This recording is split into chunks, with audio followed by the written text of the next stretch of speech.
नमस्कार, मैं रामनिवास स्वागत करता हूं आपका अपने YouTube चैनल सार्थक साइंस एंड मैथ में। जैसा कि बच्चों मैंने फर्स्ट वीडियो को अपलोड कर दिया है, क्लास 10th की साइंस के बारे में हम बात कर रहे थे, जिसमें फर्स्ट वीडियो हमारे YouTube की प्लेलिस्ट में आपको मिल जाएगा, वहां से आप वॉच कर सकते हो। और आज का जो टॉपिक रहेगा हमारा वो रहेगा रासायनिक समीकरण। तो चलिए बच्चों, बिना समय गवाए हुए वीडियो को शुरू करते हैं। इसके अंदर आज हम पढ़ने वाले हैं रासायनिक समीकरण।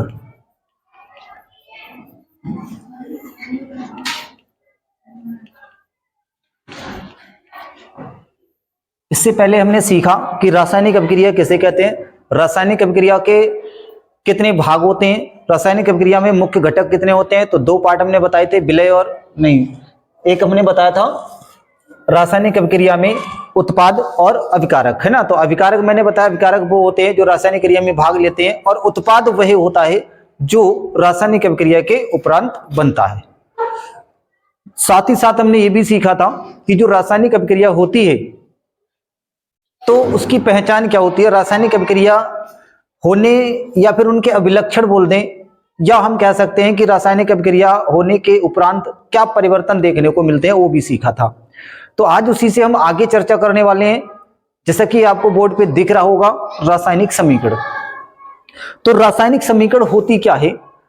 तो मेरे बच्चों, रासायनिक अगर हम समीकरण की बात करें तो इसकी परिभाषा क्या बना देंगे, पहले समझ लीजिए ऐसे ही कि रासायनिक अभिक्रिया जो हुई थी, हमने जो रासायनिक अभिक्रिया को समझा था, उस रासायनिक अभिक्रिया को जो समझा उसमें हमने कहा था अभिकारक होते हैं, कोई दो या दो से अधिक पदार्थ अभिक्रिया में भाग ले सकते हैं, और उसके बाद में एक या एक से अधिक पदार्थ का उत्पादन होता है, यानी कि नए पदार्थ बनते हैं। तो उन पदार्थों को, उन अभिकारकों को सांकेतिक की भाषा में या उनको अणुसूत्र के रूप में प्रदर्शित करना ही क्या कहलाता है, रासायनिक समीकरण कहलाता है। एक बार फिर से रिपीटेशन कर देता हूं कि रासायनिक अभिक्रिया में जो चीज भाग ले रही होती है और जो चीज बन रही होती है, उनके लिए हम क्या करते हैं, रासायनिक वैज्ञानिक के संकेतन भाषा में या उनके अणुसूत्र के रूप में, यानी संकेतों के रूप में प्रदर्शित करना ही क्या कहलाता है, रासायनिक समीकरण कहलाता है। तो परिभाषा क्या बन जाएगी कि किसी रासायनिक अभिक्रिया में भाग लेने वाले, परिभाषा इसकी हो जाएगी किसी रासायनिक अभिक्रिया में भाग लेने वाले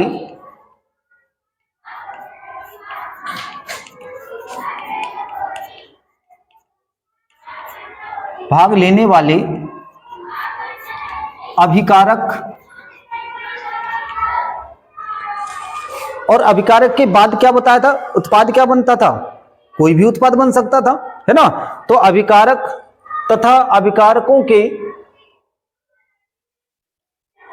तथा, अच्छा उधर अभिकारक हो गया आपका, इधर हो जाएगा लेने वाले अभिकारक तथा अभिक्रिया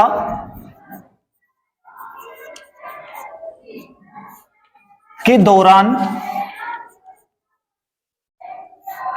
बनने वाले उत्पाद, अभिक्रिया के दौरान बनने वाले उत्पादों को या उत्पादों को सांकेतिक भाषा या सांकेतिक रूप में लिखना, सांकेतिक रूप में या सांकेतिक रूप या प्रतीक बोल सकते हो, यहां पे आप प्रतीक लिख सकते हैं, सांकेतिक प्रतीक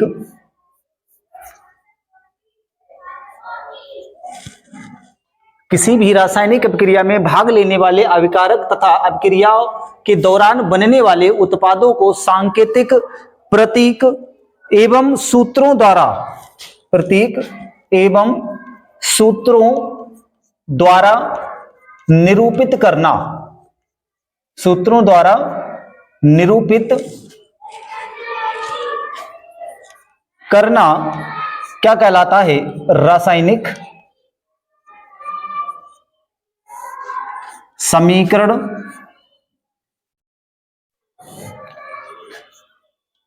कहलाता है। यह रासायनिक समीकरण कहलाती है। ठीक है, इसे हम क्या कहते हैं? रासायनिक समीकरण कहते हैं। कुछ उदाहरण देखते हैं, जैसे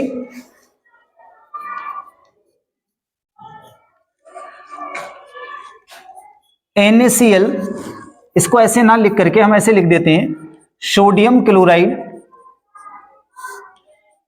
सोडियम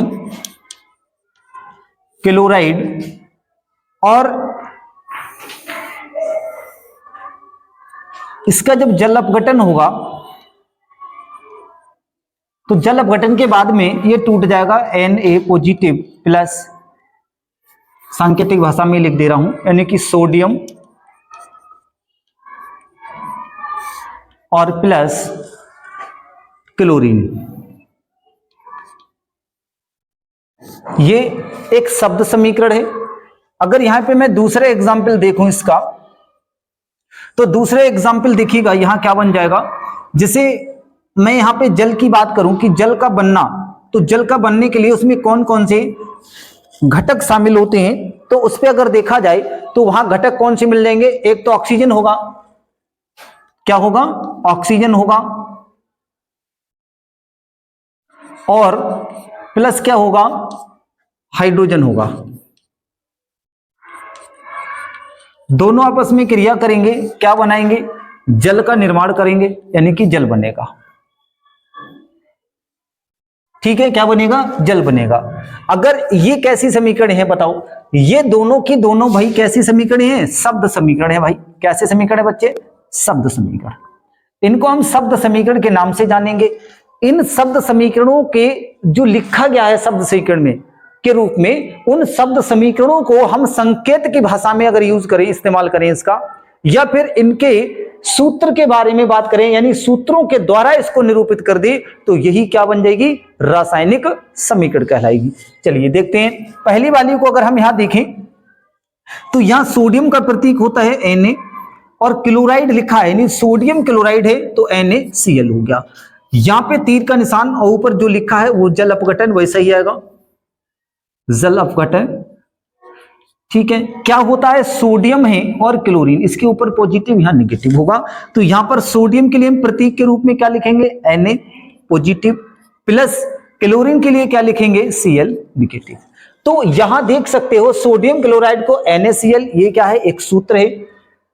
जल अपघटन करने के बाद में सोडियम प्लस क्लोरीन प्लस 2 में टूट रहा है, यानी कि ये सोडियम प्लस हो गया, एक ये प्रतीक है, और यहां पर क्लोरीन भी प्रतीक है। तो यही बोला है मैंने परिभाषा में, किसी रासायनिक अभिक्रिया में भाग लेने वाले अभिकारक और अभिक्रिया के दौरान बनने वाले जो उत्पाद होते हैं, उन उत्पादों और अभिकारकों को यदि आप प्रतीकों के रूप में या फिर सूत्रों के रूप में डिनोट कर देते हैं, प्रदर्शित करते हैं लिख करके, तो वो क्या कहलाती है? रासायनिक समीकरण कहलाती है। यहां पे देखेंगे दूसरे एग्जाम्पल को, या ऑक्सीजन लिखा हुआ है, ऑक्सीजन O2 हुआ, हाइड्रोजन लिखा है H2 हो गया, क्या बना दिया? जल NaH2O बना दिया। ठीक है, यहां बैलेंस नहीं है तो इसको बैलेंस करोगे, जब बैलेंस करोगे तो यहां 2 से गुणा हो जाएगा, यानी कि ये किसकी रिएक्शन होगी भाई? ये सांकेतिक भाषा में रिएक्शन लिखी हुई है, ये शब्द समीकरण है, तो यह शब्द समीकरण और ये हो गई सांकेतिक। तो जो सांकेतिक रूप में जब लिख देते हैं किसी भी अभिकारक या उत्पाद की वाली जो चीजें हैं, उनके लिए सांकेतिक भाषा में या फिर सूत्र के रूप में लिखना ही क्या है? रासायनिक समीकरण है। ठीक है, क्या है? रासायनिक समीकरण है। आई होप अच्छे से समझ में आ गया होगा। बढ़ते हैं हम अपने नेक्स्ट टॉपिक की तरफ। अगला पॉइंट यह आता है कि रासायनिक समीकरण लिखना। रासायनिक समीकरण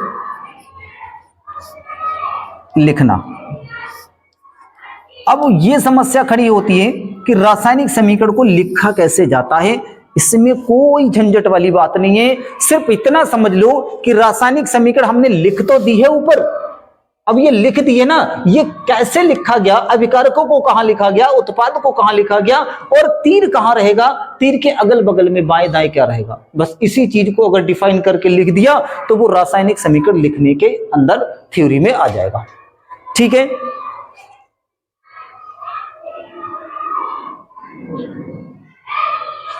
समझ रहे हैं? चलिए तो इसमें अगर मुझे लिखना क्या है, तो सबसे पहले एक तीर बीच में लिखा हुआ है, देखो तीर, ये तीर का निशान है। इस तीर के राइट साइड देखेंगे और लेफ्ट साइड देखेंगे, तो left side right side, left side right side, ठीक है, राइट लेफ्ट, लेफ्ट लेफ्ट, मतलब लेफ्ट और राइट यही चलने वाला है। अब यहां देखना ये कि बीच में तो तीर है और तीर के दाईं तरफ क्या है, उत्पाद है, और उत्पाद के बाईं तरफ देखें तो तीर, तीर के बाईं तरफ देखें तो और क्या पड़ जाएगा, अभिकारक पड़ जाएगा। ठीक है, तो लिखने की प्रोसेस क्या रहती है, लिखने की सही क्रम क्या है इसका लिखने का, तो लिखने के क्रम में यही लिखना होगा कि तीर के निशान के दोनों ओर, यानी कि बाईं ओर तथा दाईं ओर, ठीक है, तीर के निशान के दोनों ओर, यानी एक बाईं ओर है और दूसरा दाईं ओर है ना, तो उसके बाईं ओर और दाईं ओर जो तत्व होते हैं उनकी परमाणुओं की संख्या को गिनती कर उनकी तुलना करते हैं। यदि दोनों परमाणुओं की संख्या समान होती है तो उसको हम कैसे कहते हैं, रासायनिक समीकरण, संतुलित रासायनिक समीकरण कहलाती है। ठीक है, तो संतुलित की बात में है, पहले हम रासायनिक समीकरण को लिखने की बात कर रहे थे। तो हमने लिखा क्या, लिखने का तरीका क्या होता है, देखिएगा, तीर के बाईं ओर, अब तीर की बाईं ओर कौन सा पड़ेगा बताओ, ऐसे खड़े हो, तीर का निशान उधर है तो ये वाली साइड बाईं ओर हो गई या ये दाईं ओर हो गई, बताओ, ये बाईं ओर हो गई, ये दाईं ओर हो गई। ठीक है, अगर ऐसे देखें तो तीर के ये दाईं ओर है और ये इधर बाईं ओर है, तो मैं बाईं ओर ही लिखूंगा क्योंकि ऐसे दिखने में तीर के बायां ओर ये है और दायां ओर ये है। ठीक है, तो बाईं ओर क्या होता है बेटा, बाईं ओर होते हैं अभिकारक, क्या होते हैं, बाईं ओर अभिकारक, तथा तीर के दाईं ओर किसको लिखा जाता है, उत्पाद को, दाईं ओर उत्पाद को लिखते हैं।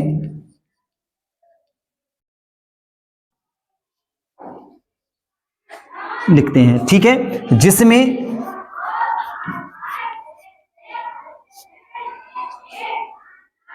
तीर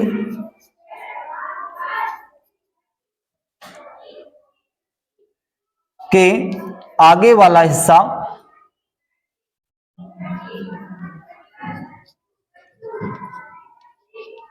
तीर के आगे वाला हिस्सा उत्पाद की ओर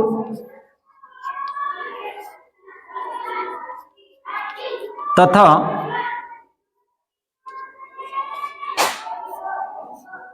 पीछे वाला हिस्सा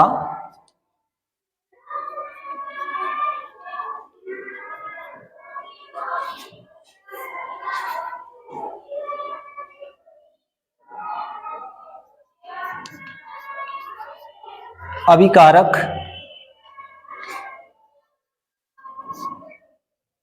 की ओर होता है। ठीक है, ये लिखने का तरीका है हमारी रासायनिक समीकरण का। समझ गए होंगे कि रासायनिक समीकरण को लिखा कैसे जाता है, तीर का निशान होता है, तीर के निशान के बाईं तरफ और दाईं तरफ, बाईं तरफ अभिकारक रहते हैं, दाईं तरफ हमारे क्या रह जाते हैं, उत्पाद आ जाते हैं। और जो तीर के जो अगला हिस्सा होता है, ठीक है, नोक वाला हिस्सा, वो कहां होता है, उत्पाद की तरफ होता है, जबकि पीछे की साइड जो होती है तीर की वो अभिकारक की तरफ होती है।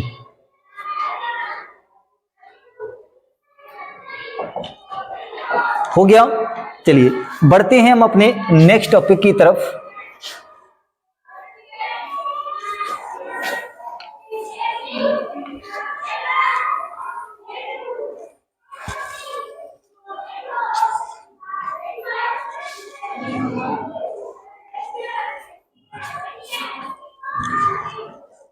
अगला पॉइंट आता है संतुलित रासायनिक समीकरण।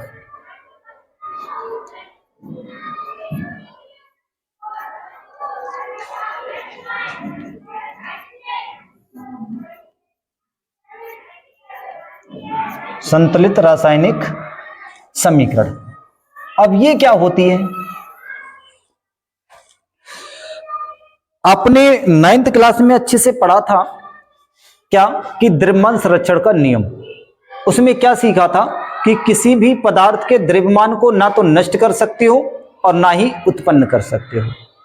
उसको एक रूप से दूसरे रूप में क्या कर सकते हो, बदल सकते हो, रूपांतरण कर सकते हो। ठीक है, जब यहां बात आ जाती है तो इसमें जो संतुलित रासायनिक समीकरण होती है वो क्या होती है। ऐसी समीकरण, इसकी परिभाषा क्या बनाएंगे, ऐसी समीकरण जिसमें अभिकारक एवं उत्पाद दोनों तरफ के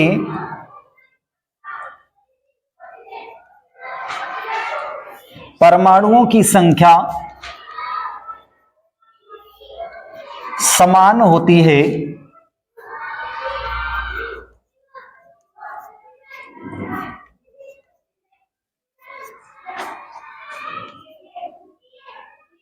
समान होती है,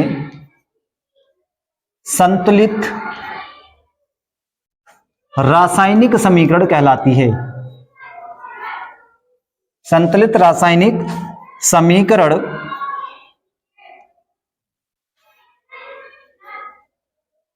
कहलाती है। ये इसकी डेफिनेशन हो जाएगी। अब आपको समझ में आ गया होगा कि जो संतुलित रासायनिक समीकरण होती है वो क्या होती है। यदि ऐसी समीकरण जिसमें अभिकारक एवं उत्पाद दोनों तरफ परमाणु की संख्या, यानी परमाणुओं कर लेना है आपको, परमाणुओं की संख्या समान होती है, वो क्या कहलाती है, संतुलित रासायनिक समीकरण कहलाती है। यहीं पर एक और लगा लेना, कंकाली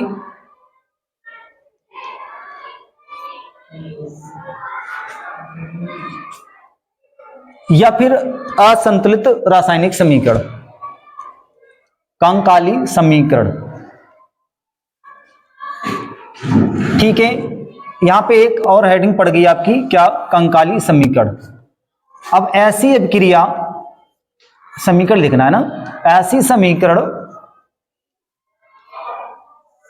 जिसमें अभिकारक तथा उत्पाद दोनों तरफ या दोनों ओर के परमाणुओं की संख्या बराबर नहीं होती है, क्या कहलाती है, कंकाली समीकरण।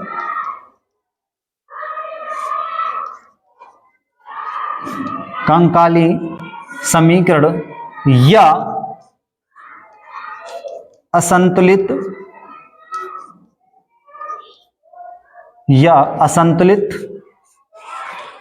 रासायनिक समीकरण कहलाती है।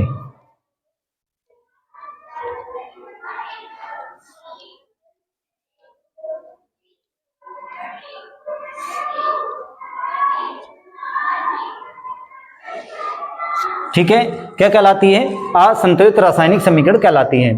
तो एक चीज और क्लियर हो गई होगी कि जो कंकाली रासायनिक समीकरण है या कंकाली जो समीकरण है उसके लिए और किसने नाम से जाना जाता है, असंतुलित रासायनिक समीकरण के नाम से भी जाना जाता है। यानी असंतुलित रासायनिक समीकरण से नाम से क्वेश्चन आए या फिर कंकाली रासायनिक समीकरण के नाम से आए, दोनों की परिभाषा सेम होगी। ठीक है, दोनों में जो कंटेंट रहेगा वो सेम ही रहना है, यही चीज बतानी है। संतुलित भी और कंकाली भी, दोनों का मतलब एक ही होता है।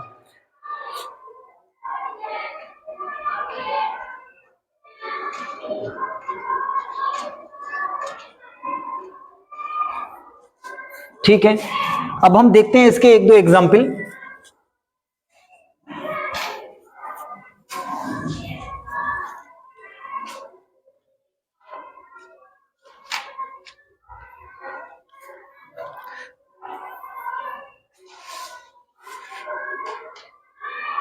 चलिए यहां पे अब हम एक दो एग्जाम्पल देख लेते हैं। देखिए उदाहरण के लिए, जैसे ये क्या है, फेरस है, और फेरस की क्रिया हमने करा दी मान लो जल से, ठीक है, यानी H2O से।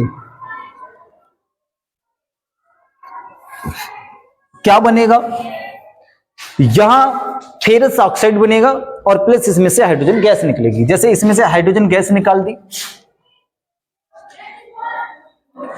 और क्या बना, और यहां बन जाएगा फेरस ऑक्साइड। और फेरस ऑक्साइड का फार्मूला क्या होगा, अच्छे से हमने बता दिया है, Fe है, एक तरफ O है। Fe की वैलेंसी 3 और O की वैलेंसी -2। इसकी वैलेंसी यहां लाओ, इसकी वैलेंसी यहां ले जाओ, सूत्र बना नया Fe2O3। ठीक है, क्या सूत्र बन जाएगा, Fe3O। अच्छा ये गलत हो रहा है, इसका सूत्र में इसका फार्मूला अलग बनता है, क्या बनेगा, Fe3O4 प्लस हाइड्रोजन गैस। अब हम यहां पे इस समीकरण को क्या नाम दे सकते हैं, क्या इसको कंकाली समीकरण बोला जाएगा, यानी असंतुलित समीकरण बोला जाएगा, या फिर इसको संतुलित समीकरण बोला जाएगा। तो संतुलित तो जब बोला जाता, पहले इसको चेक करो एक बार, ये अभिकारक हैं दोनों, क्या हैं, अभिकारक हैं, और ये क्या है, इधर उत्पाद है, ये दोनों क्या है, उत्पाद हैं। अब इनमें जरा दिमाग लगाना थोड़ा सा, क्या Fe एक है बिल्कुल, या Fe कितना 3 नहीं है, यहां परमाणु की संख्या ज्यादा नहीं हो रही है और यहां परमाणु की संख्या कम नहीं हो रही है। लेकिन संतुलित रासायनिक समीकरण तो ये कह रही थी, उसकी परिभाषा जो बोल रही है कि दोनों तरफ के परमाणु की संख्या बराबर हो तब संतुलित है। अब इसमें दोनों तरफ की तो संख्या बराबर है नहीं, तो इसका मतलब सीधा सा है, ये कैसी समीकरण है, ये कंकाली समीकरण है। कैसी समीकरण है भाई, कंकाली समीकरण है ये। तो अब संतुलित कैसे होगी, तो संतुलित समीकरण ये नहीं है, संतुलित समीकरण इसकी अलग ही है। इसको संतुलित कर दें तो यहां पे 3 है, यहां 3 नहीं है, तो यहां 3 आ जाए, ठीक है। तो यहां लिख रहा हूं, देखो ध्यान से, Fe प्लस H2O और तीर का निशान इसके बाद में आया Fe3O4 प्लस हाइड्रोजन गैस। इसको हम संतुलित करेंगे, ठीक है। तो संतुलित करने के लिए देखो 3 इधर हैं तो 3 इधर लिख देंगे, 3Fe हो जाएंगे, 3Fe ही हो गया। यहां पे आपका O4 आ रहा है, हमारा O कितना है, 1 है। यहां हाइड्रोजन 2 आ रहा है, इधर हाइड्रोजन 2 आ रहा है, बिल्कुल ठीक है यहां तक की कहानी। लेकिन O गड़बड़ कर रहा है, ठीक है, लेकिन क्या O गड़बड़ कर रहा है, तो जो O गड़बड़ कर रहा है तो उसको फिर सही करो। तो उसको सही करने के लिए हम क्या करें, अरे ऑक्सीजन 4 उधर हैं, ऑक्सीजन के लिए मेरे पास कोई ऐसा तरीका नहीं कि मैं 4 कर सकूं, तो यहां आप 4 से गुणा कर दीजिए चुपचाप, ठीक है।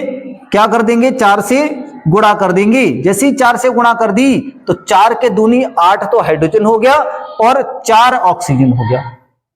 Fe3 सही था, सही हो गया, हमने गुणा कर दी, Fe3 था, इधर 3 से गुणा कर दी, Fe तो बराबर हुआ, लेकिन ऑक्सीजन 1 है, ऑक्सीजन इधर 4 हो रहा है, तो इसको भी 4 करने के लिए 4 से गुणा कर दिया। और गुणा पूरे के आगे करना, ऐसा नहीं है कि यहां कर लो ऑक्सीजन के आगे, जो भी सूत्र रहता है उस पूरे सूत्र के आगे से गुणा होती है।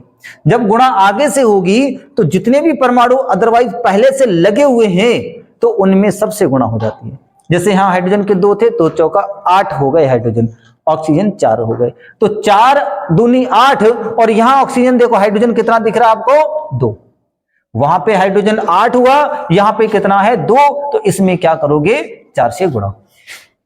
तो 4 दूनी 8, 4 दूनी 8 और 4 ऑक्सीजन ये और 4 ऑक्सीजन ये, Fe3 ये और Fe3 ये, यानी ये होगी बैलेंस। अब हमें क्या देखने को मिला कि इसमें उत्पाद की और अभिकारकों के परमाणु की संख्या इक्वल है, बराबर है, और जब बराबर होती है तो उसी को तो कहते हैं संतुलित रासायनिक समीकरण। बोलो क्लियर हो गया। तो ये अब कौन सी समीकरण हो गई, ये हो गई संतुलित रासायनिक समीकरण। ये कौन सी समीकरण हो गई, संतुलित रासायनिक समीकरण कहलाएगी यही वाली, ये लो भाई संतुलित रासायनिक समीकरण हो गई।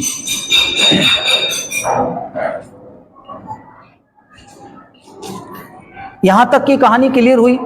इसके बाद में अब हम जो देखेंगे वो समीकरण को संतुलित क्यों करते हैं। प्रश्न ये लाजमी ये प्रश्न उठना चाहिए दिमाग के अंदर कि इनको समीकरण को संतुलित क्यों किया। ठीक है, तो 9th क्लास में आपने अच्छे से पढ़ा था कि द्रव्यमान संरक्षण के नियम का फॉलो करती है। इस दुनिया में कोई भी चीज बनी है वो द्रव्यमान संरक्षण के नियम के अनुसार या द्रव्यमान संरक्षण के नियम को पालन करने के लिए प्रत्येक अभिक्रिया को क्या करना पड़ता है, संतुलित करना पड़ता है। अब एक प्रश्न ये आता है, ये विधि कौन सी कहलाती है। जो हमने अभी देखा, परमाणु की संख्या को बराबर किया और डायरेक्ट इधर गुणा मारी कि उधर गुणा मारी, डायरेक्ट गुणा किया, तो इसको हम कौन सा मेथड बोलते हैं। ये जो संतुलित करने का तरीका है, संतुलन का या जो संतुलित आपने किया है, संतुलित करने का जो तरीका है वो तरीका क्या कहलाता है। वो तरीका कहलाता है हिट एंड ट्रायल विधि। हिंदी में लिख दे रहा हूं, हिट एंड ट्रायल विधि। हिट एंड ट्रायल विधि यानी इसी मेथड से हम क्या करते हैं, समीकरण को संतुलित करते हैं। तो ये मेथड कौन सा हुआ, संतुलित करने के लिए समीकरण के लिए कौन से मेथड का इस्तेमाल किया गया, हिट एंड ट्रायल विधि। ठीक है, डायरेक्ट सॉल्व करते हैं बस गुणा करके, तो इसको हम कहते हैं हिट एंड ट्रायल विधि। ठीक है, आई होप क्लियर हो गया होगी सारी बातें। चलिए, यदि चैनल को सब्सक्राइब नहीं किया है तो सब्सक्राइब जरूर कर ले प्लीज। ठीक है, क्योंकि आज के बाद में कंटिन्यू आपकी क्लास यूट्यूब पे मिलने वाली है और एक प्ले लिस्ट में जाकर के अच्छे से आपको पढ़ाई करने का मौका मिल जाएगा। सब की सारी वीडियो वहां पे अपलोड होती रहेंगी। साइंस प्ले लिस्ट मैंने बना दिया है जिसका नाम है क्लास 10th साइंस 2024। तो 2024 के लिए जो भी बच्चे तैयारी कर रहे हैं वो यहां से अपनी तैयारी अच्छे से कर सकते हैं। फर्स्ट वीडियो को मैंने अपलोड कर दिया है और उसके बाद में कंटिन्यू वीडियो वहां पे आपको पढ़ती रहेंगी, आपको वहां से देखना है और अच्छे से बोर्ड एग्जाम के लिए अपनी प्रिपरेशन करते रहना है। मिलते हैं नेक्स्ट क्लास में। जय हिंद, वंदे मातरम।